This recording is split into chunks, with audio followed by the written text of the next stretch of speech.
नमस्कार दर्शक बंधु असम ओडिया चैनल रो आउ एक नुआ वीडियो को आपण मानकु स्वागत।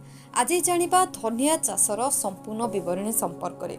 आज वीडियो रे आमे आपण को कहबो धनिया चाष किपरि करा जाय, एथिपई केते खर्च लागे, चासी भाई माने एहाकु कले बाजार रे केते लाभजोग्य होई परिबे, से सब संपर्क रे आज टिप्पणी आमे आपण को दबाकु जाउछु। तेबे वीडियोटी को आरंभ करबा पूर्व सब्सक्राइब करियंतु असम ओडिया को पाखरे आसुथिबा बेल आइकन टी को प्रेस करियंतु। धनिया एक सबुदिनिया फसल पहाड़िया अंचल विशेषतः दक्षिण भारत में यह वर्षा ऋतु में चाष कराए। उष्ण मंडलर आर्द्र परिवेश में धनिया फूल फुटे ना, मात्र पत्र पर चाष कर ओडिशा रे साधारणतः शीत ऋतु में चाष कराए।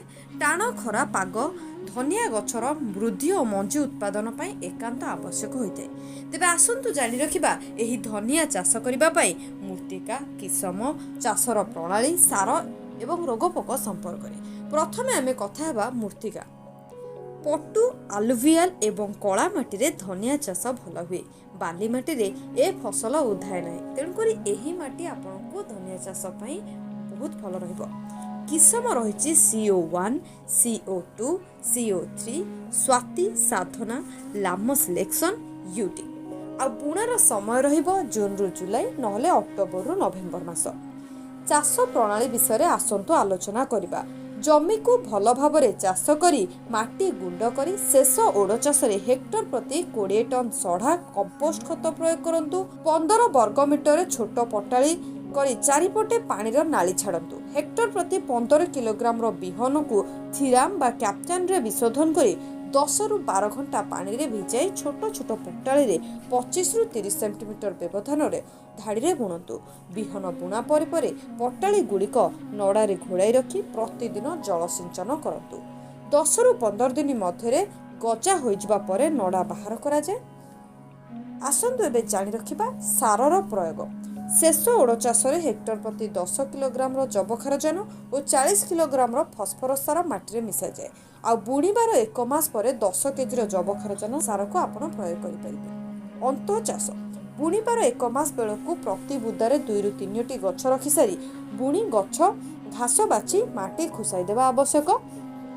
आदि आम यही चाष आपण को फसल संरक्षण बा रोगपोक संपर्क में आम आपको कहबू। तेबे प्रथम झाउला रोग रही एथिपे आपको विहन विशोधन करिया पड़िबा। आ पाउसिया रोग पई आपको हेक्टर प्रति सल्फर कुंड 1 किलोग्राम बा कैरोथेन बा डिनोकाप 250 मिलीमीटर 500 लिटर पानी द्रवण रे पत्र सिंचन करंतु। जौ पोक पई आपण मेटास्टिक्स, एंडोसल्फान, डाइमिथाइड हेक्टर प्रति 1 लिटर को 500 लिटर पानी द्रवण रे प्रति सिंचन पत्र सिंचन करें। अमल कहले गछ उठिबार 15 दिन पर फूल धरिबा पर्यंत पत्र अग खुंटा आरंभ हो बिक्री हुए। आ हेक्टर प्रति आपको 8 क्विंटाल साग बा पत्र और 4 रु 6 क्विंटाल मंजी अमल हुए।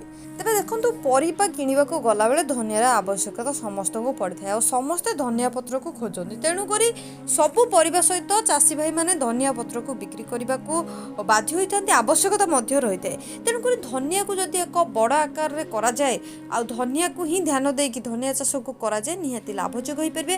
कारण धनियार मंजी मसला भाव में व्यवहार हुए आ धनियार पत्र आवश्यकता। आशा करुच्ची चाषी भाई मानू निहाती भिडियोटी पसंद आसथिबो।